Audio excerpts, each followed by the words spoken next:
সেকুলারিজমের বাংলাদেশে তর্জমা করা হয় ধর্ম নিরপেক্ষতা মতবাদ, সেকুলারিজম। আমি বলি যে বাংলাদেশে একটা তর্জমা দাঁড় করানো হয়েছে, প্রকৃতপক্ষে সেকুলারিজম হলো ধর্মহীনতা। কিন্তু আফসোসের বিষয় হলো এগুলো নিয়ে তোমরা পড়াশোনা করো না। এইভাবে কয়টার প্রতিবাদ করবা? কয়টার প্রতিবাদ করবা? ময়লা যদি পাইপ দিয়ে বের হয়, আরে কুয়া থেকে যদি নাপাকি না উঠাও, কুয়া তো পরিষ্কার হবে না, কত বালতি পানি উঠাবা? এক সেকুলারিজম বাংলাদেশের শিক্ষা ব্যবস্থা, বিচার ব্যবস্থা, সামাজিক ব্যবস্থা সব ধ্বংস করে দিচ্ছে। সেকুলারিজমের টার্গেট হচ্ছে রাষ্ট্রে যেন কোনো ধর্মের প্রভাব না থাকে। ধর্ম আপনার ব্যক্তিগতভাবে, এক্ষেত্রে সব ধর্মের লোকেরা ভালো থাকবে, কারণ তাদের ধর্মের মেয়াদও নাই, তাদের ধর্মীয় গ্রন্থেরও কোনো ইয়ত্তা নাই, খোঁজ খবর নাই। ইসলাম ক্ষতিগ্রস্ত হবে। এই জন্য ইসলাম পূর্ণাঙ্গ জীবন ব্যবস্থা। ইসলামকে যদি ব্যক্তি জীবনে বন্দী করে দেওয়া হয়, ৮০% ইসলাম আমাদের কাছ থেকে দূরে সরে যাবে। কিন্তু তুমি এটার প্রতিকার কেমনে করবা? মিছিল মিটিং স্লোগান দিয়ে শেষ হবে না। কেন জানো? যারা সেকুলারিজমের কথা বলে জেনে বুঝে যৌক্তিক জায়গা থেকে বলে। তুমি বলে হুজুর, তাহলে সেকুলারিজম যদি যৌক্তিক হয় আমরাও মানি, আমরা কেন মানতে পারবো না সেকুলারিজম যৌক্তিক না হলে? সেকুলারিজম কেন যৌক্তিক? ২০০ বছর আগে ইউরোপ থেকে সেকুলারিজমের উৎপত্তি। কেন? গির্জা এবং রাষ্ট্রের মধ্যে দ্বন্দ্ব শুরু হয়ে গেল।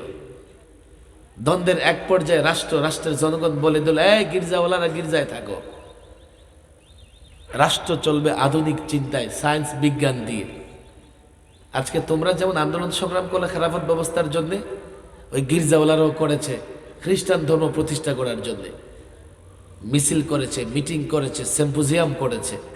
আর এক এক সময় ওই খ্রিস্টান ধর্মের পাদ্রীদের কখনো জঙ্গিবাদ বলা হয়েছে, কখনো সন্ত্রাসবাদ বলা হয়েছে, উগ্রবাদ বলা হয়েছে, সাম্প্রদায়িক বলা হয়েছে, ধর্মান্ধ বলা হয়েছে। সেই গালিগুলো তোমরা যখন ইসলাম চাও তোমাদেরকে দেওয়া হয়। নতুন গালি নয়, নতুন গালি নয়। যৌক্তিক কেন হলো? যখনই ইউরোপ থেকে যারা রাষ্ট্রপ্রধান ধর্মকে আলাদা করে দিল, ফ্রান্সের শিল্প বিপ্লব হয়ে গেল। গোটা ইউরোপ জুড়ে শিল্প বিপ্লবের প্রভাব পড়লো। গোটা ইউরোপে ধাপ ধাপ একেবারে উন্নতি, অগ্রগতি দ্রুত বেগে চলতে লাগলো। লোকেরা বলল, হ্যাঁ, এতদিন ধর্মের কারণেই আমাদের কি হয় নাই, উন্নতি হয় নাই, ধর্মই বাধা। যাও, ধর্ম জায়গা মতো থাকো। আর কিছুটা না, সত্যিকার অর্থে তাদের ধর্মগুলো তাদের রাষ্ট্রের উন্নতির জন্য বাধা ছিল। কিভাবে? ওই খ্রিস্টান পাদ্রীরা যারা, তারা নিজের স্বার্থে এইভাবে ধর্মগুলোকে ব্যবহার করতেছিল, জাতি বা জনগণের স্বার্থে কোনো কিছু না।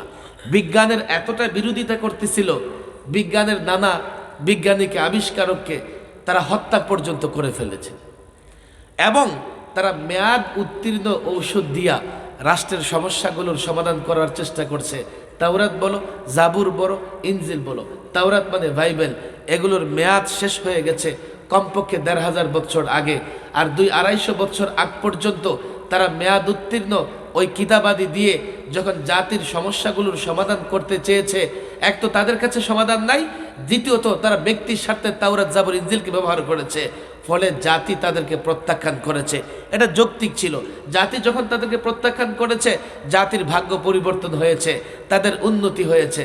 আমাকে বলো, তাদের মেয়াদ উত্তীর্ণ ধর্ম আর ইসলাম লেটেস্ট ধর্ম, কিয়ামত পর্যন্ত ধর্ম কোনোদিন এক হতে পারে? আমাদের দেশের অফিসাররা পড়াশোনা করে আসে বিলেত থেকে, লন্ডন, আমেরিকা থেকে। তারা এখানে এসেও সেই থিওরি অ্যাপ্লাই করে যে ধর্ম থাকলে রাষ্ট্রের উন্নতি হবে না। সে খাতা কলমে পড়াশোনা করে দেখে আসছে। তুমি ওয়াজ করবা, সে তো মনে করে মৌলবীরা কিছুই বুঝে না, তোমার ওয়াজ সে কেন শুনবে? সে খাতা কলমে প্র্যাকটিক্যাল দেখে আসছে। তো তুমি যখন এদেশে ধর্মের কথা বলো, সে তোমাকে ব্যক্তিগতভাবে সম্মান করলেও ধর্মের কোনো বিষয় রাষ্ট্রীয় বা সামাজিকভাবে প্রতিষ্ঠা করতে চাইলে তার মেধা, তার মস্তিষ্ক তোমাকে সমর্থন করবে না। আমি যা বললাম যে না অন্য ধর্মের মতো ইসলাম না, আমি বললেই তো হবে না, তাকে তো বুঝাইতে হবে যে আমার ইসলাম ন্যায়ের ধর্ম, ইনসাফের ধর্ম, সুশাসনের ধর্ম, সুষম অর্থ ব্যবস্থার ধর্ম। ইসলামের স্বরাষ্ট্রনীতি, পররাষ্ট্রনীতি, ব্যক্তিনীতি, সমাজ ব্যবস্থা সব আছে। শুধু আছে এমন নয়, ইউনিক আছে, অনুপম আছে। তুমি একদিকে তোমার তন্ত্র মন্ত্র রাখো, আরেক দিকে ইসলাম রাখো। তুমি এক একটা তন্ত্র মন্ত্র দিয়ে প্রচলিত ব্যক্তি থেকে রাষ্ট্র প্রত্যেকটা সমস্যার সমাধান দাও, আমি ইসলাম থেকে দেব। আল্লাহর কসম, ইসলাম প্রত্যেকটা সমস্যার এমন সমাধান দেবে, তখন প্রচলিত তন্ত্র মন্ত্র তাদের নীতিমালাগুলো আবর্জনা মনে হবে। কিন্তু তোমরা কি সেই চ্যালেঞ্জের জন্য প্রস্তুত আছো? প্রস্তুত নাই। ইসলামটাই তো আমাদের সামনে স্পষ্ট না। আকীদা নিয়ে আমরা লড়াই করি, মারামারি করি। তুমি কি জানো তাদের কাছে আকীদার বিষয়ের কোনো গুরুত্ব নাই, যার জন্য আল্লাহ আল্লাহর রসুলকে নিয়ে কটাক্ষ করলেও তাদের গায়ে লাগে না। তাদের কাছে বিশ্বাসের কোনো মূল্য নাই। তারা বস্তুবাদী, তারা মনে করে তারা বাস্তববাদী। তুমি যদি জাতিকে যে আকীদা, বিশুদ্ধ আকীদারও মূল্য আছে, এটা যুক্তির নিরিখে, বাস্তবতার নিরিখে না বুঝাতে পারো, তুমি একাই মাঠে চিল্লাচিল্লি করবে, জাতি তোমার সঙ্গ দিবে না। তুমি আকীদা বিনষ্টের জন্য ১৫০০ বছর আগে বাতিল ফিরকাকে মোতালা করতেছো। বর্তমান বাতিল ফিরকা এবং সমস্ত বাতিল ফিরকার মূল বস্তুবাদ এবং বাতিল রাজনীতির মূল সেকুলারিজম, এর ক্ষতিকর অবস্থা জাতির সামনে তুলে ধরতে না পারলে জাতি তোমার সঙ্গ দিবে না। তোমরা ছাত্র বুঝবার চেষ্টা, আকীদায় ঝামেলা, এবাদতে ঝামেলা। আমরা তো নামাজ পড়ি, বাংলাদেশের মানুষ 2 ভাগ নামাজ পড়ে না, অথচ কোরআনে নামাজ কায়েমের কথা আসছে। কায়েম কেমনে করে হুজুর? নামাজ কায়েম, 4 ইমামের মতামত হচ্ছে তারকে সলাত, নামাজ যে ছাড়বে তাকে শাস্তি দিতে হবে। যতক্ষণ পর্যন্ত তারকে সলাতের শাস্তি নিশ্চিত না হয় নামাজ কায়েম হবে না।